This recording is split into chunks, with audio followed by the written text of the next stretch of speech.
Have you ever lost so much in such a short time that you looked up at the sky and asked, God, why are you doing this to me? Have you ever felt like everything you built, everything you worked for, was taken away piece by piece, and you were left standing in the ruins, wondering what you did wrong? If you have ever felt abandoned by God in your darkest hour, then this story is for you. Because sometimes when God takes everything away, He isn't punishing you. He is preparing you.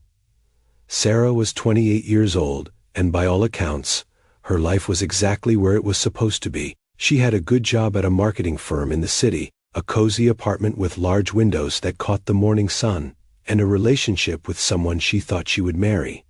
Her calendar was full. Her phone was always buzzing. Her life felt complete. But life has a way of changing overnight. It started on a Tuesday morning.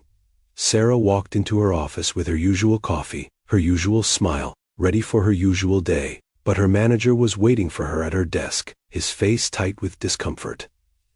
Sarah, we need to talk. Those 5 words, the ones everyone dreads. 10 minutes later, she was walking out of the building with a box of her belongings and a severance check that wouldn't last 2 months.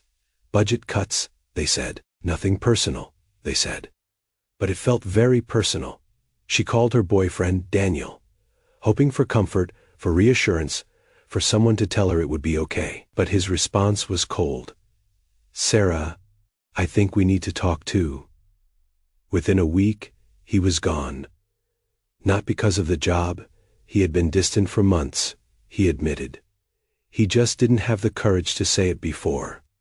And then, as if the universe hadn't taken enough, her landlord informed her that the building was being sold. She had 30 days to move out. Relationship, gone. Home, gone. In less than 3 weeks, Sarah's entire life had collapsed, and all she could do was sit on the floor of her empty apartment, surrounded by half-packed boxes, and whisper through her tears, God, where are you? Sarah tried to stay strong. She updated her resume. She applied to dozens of jobs every day. She smiled during interviews and pretended everything was fine. But every rejection email felt like another door slamming in her face. Every unanswered application felt like proof that she wasn't good enough. Her savings were disappearing faster than she could count. The money that was supposed to last 2 months was gone in 3 weeks. Rent for a cheaper place, food, bills, it all added up. She moved into a tiny studio apartment on the outskirts of the city. The walls were thin. The heater didn't work properly. The neighborhood was loud and unfamiliar, but it was all she could afford. Her friends tried to help at first. They called, they invited her out, but Sarah couldn't bring herself to pretend anymore. She stopped answering their messages. She stopped going out. She isolated herself, convinced that she was a burden, that no one really wanted to deal with her problems. The loneliness was unbearable. One night, Sarah sat on the edge of her bed in that cold, empty studio and broke down completely, not the quiet tears she had been holding back for weeks. This was something deeper, raw, a grief that came from somewhere she didn't even know existed. She screamed at the ceiling. Why are you doing this to me? I tried to be good, I worked hard, I was kind. What did I do to deserve this? Silence. No answer, no sign, no comfort. Just the sound of her own voice echoing off the bare walls. She looked at her phone. No messages, no missed calls. It felt like the entire world had moved on without her, and she was stuck, drowning in a life she didn't recognize anymore. That night, Sarah made a decision. She couldn't stay in the city. She couldn't keep pretending she was okay. She needed to go somewhere quiet, somewhere far away from the noise and the pressure and the constant reminder of everything she had lost. She called the only person she had left, her grandmother, Eleanor, who lived alone in a small countryside house 2 hours away, a house Sarah hadn't visited in years. Grandma, Sarah whispered into the phone, her voice shaking.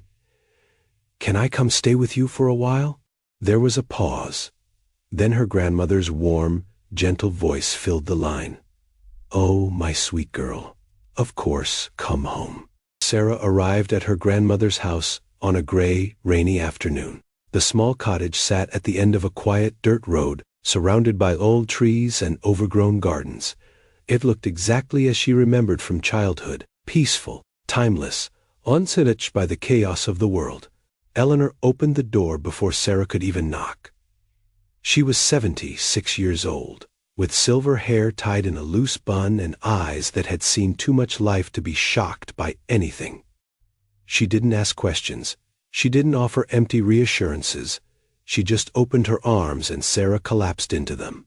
For the first time in weeks, Sarah felt safe. The first few days were quiet.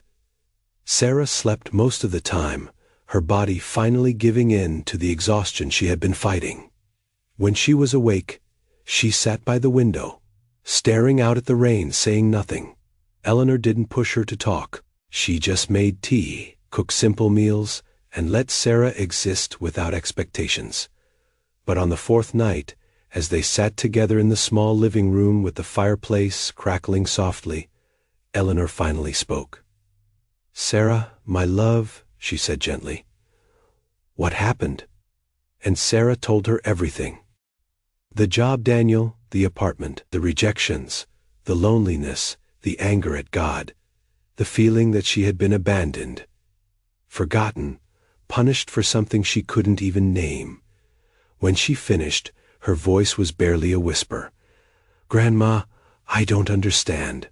I prayed. I tried to do everything right. Why would God let this happen to me?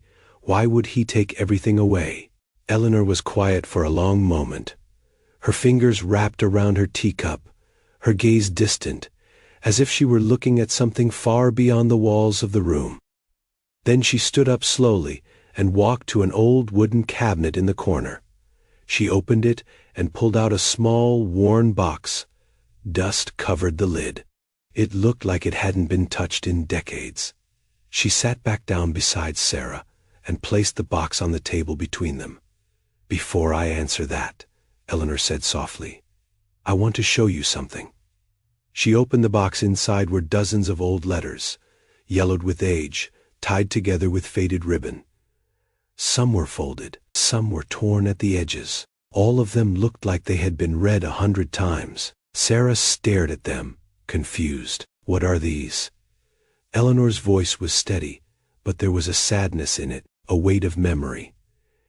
"These are letters I wrote to myself 40 years ago, when I lost everything too." Sarah's breath caught. "What do you mean?" Eleanor picked up one of the letters and held it gently, as if it were made of glass. "When I was 29 years old, I lost my job.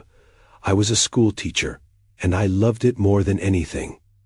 But the school shut down, budget cuts, just like you."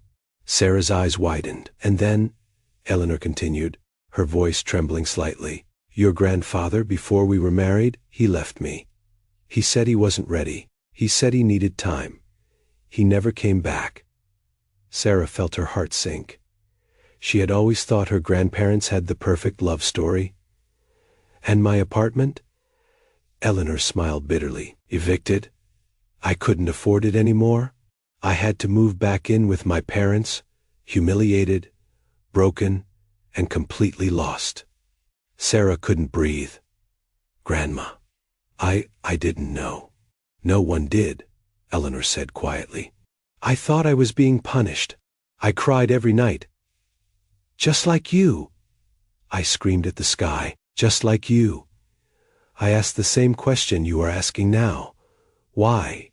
Sarah's tears were falling again, but this time they weren't just for herself. Eleanor opened one of the letters and read aloud, her voice soft but clear. "Dear God, I don't understand. I gave you my heart. I tried to live right, and you took everything. My career, my love, my dignity.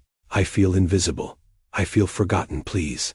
If you are there, show me why." She folded the letter carefully and looked at Sarah with eyes full of understanding. "I wrote that letter 42 years ago, and for a long time I had no answer." "But," Sarah whispered. Eleanor smiled, and this time it was warm, genuine, full of something Sarah hadn't expected. "Peace." "Then," Eleanor said, "everything changed. but not in the way I thought it would. 6 months after I lost everything, Eleanor began, her voice soft but steady. I was still living with my parents, still broken, still angry. One morning, I went to the market to buy vegetables. It was a cold October day, and I remember feeling so numb, like I was just going through the motions of living without actually being alive. She paused, her eyes distant, reliving the memory. And then I saw him, a man I had never met before, standing by the flower stall, looking completely lost. He was trying to buy flowers for his mother's birthday, but he didn't know which ones to choose. He looked so helpless, so genuine, that I couldn't help but smile. Sarah leaned forward, captivated. I helped him pick the flowers, Eleanor continued. We talked for a few minutes. He was kind, funny, real, and when he left, he asked if he could see me again. That was Grandpa, Sarah whispered. Eleanor nodded, her eyes glistening. That was your grandfather, the real one. Not the man who left me, not the relationship I thought I needed, but the man God had planned for me all along. She picked up another letter from the box. But that is not all, Sarah. A week after I met him, I received a phone call. A new school had opened on the other side of town. They needed a teacher urgently. Someone had recommended me. Though I never found out who, I got the job the same day I interviewed. Sarah's mouth fell open slightly. And the apartment I lost? Eleanor smiled. The building I was evicted from. It caught fire 3 months later. The old wiring. Everyone got out safely, but everything inside was destroyed. If I had still been living there, I would have lost everything Sarah felt chills run down her spine. Eleanor's voice grew quieter, more intense. Don't you see, Sarah? God didn't take things from me to punish me. He removed me from situations that were never meant for me. The job that closed, it was underpaying me and draining my spirit. The man who left, he wasn't capable of the love I deserved. The apartment I lost, it would have taken everything from me eventually. She reached across the table and took Sarah's hands in hers. God wasn't taking things away, my darling.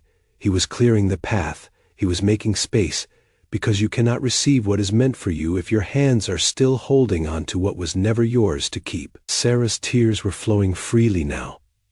But they felt different, lighter, less like grief and more like release.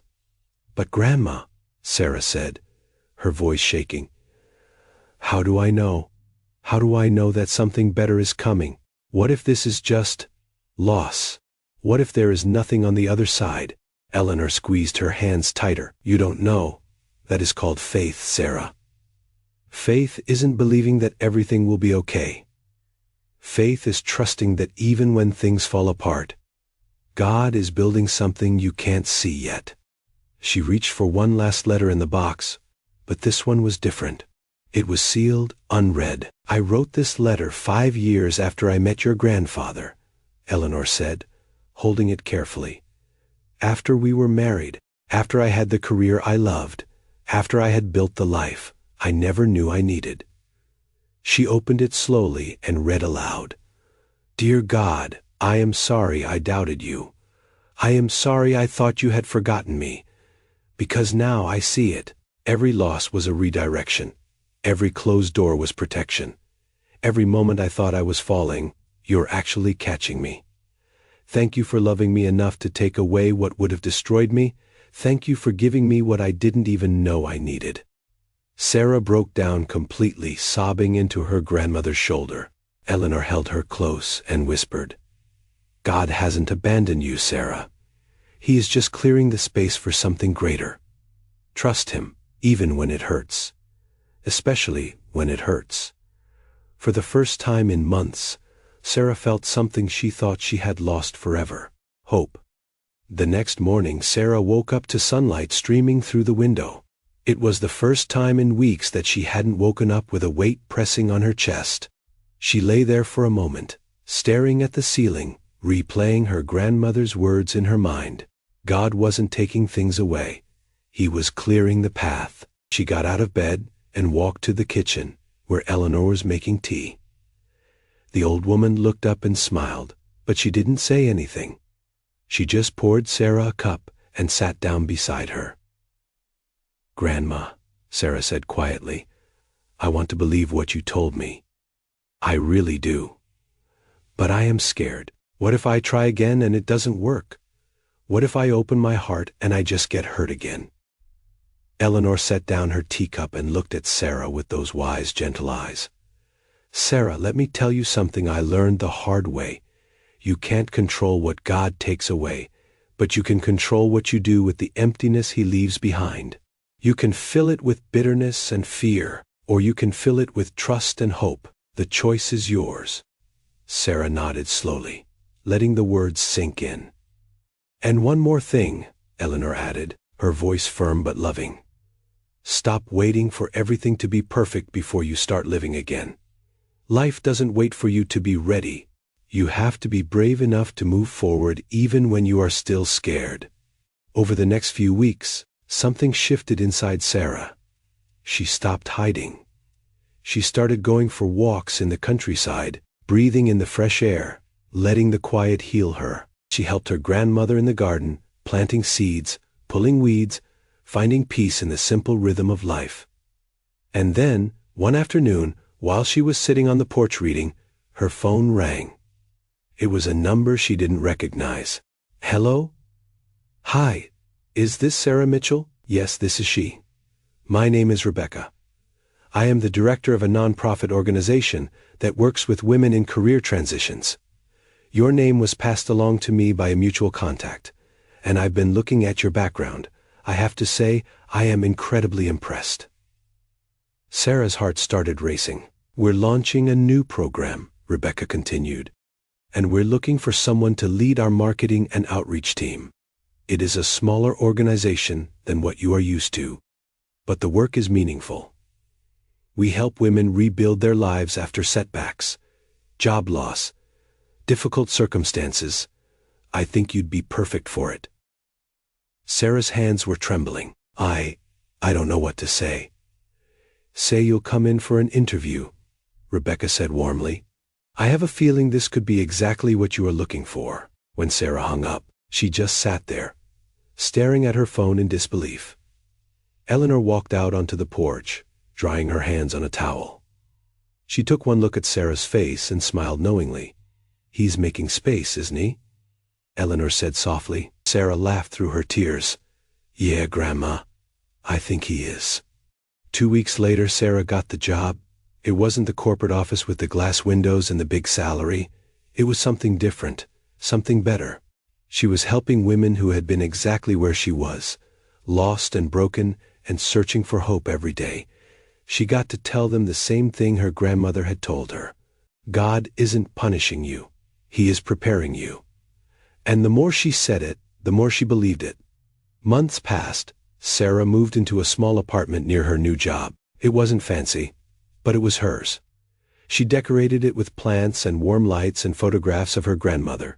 She started meeting new people, real people, who cared about more than just appearances. And then one day, at a community event her organization was hosting, she met someone.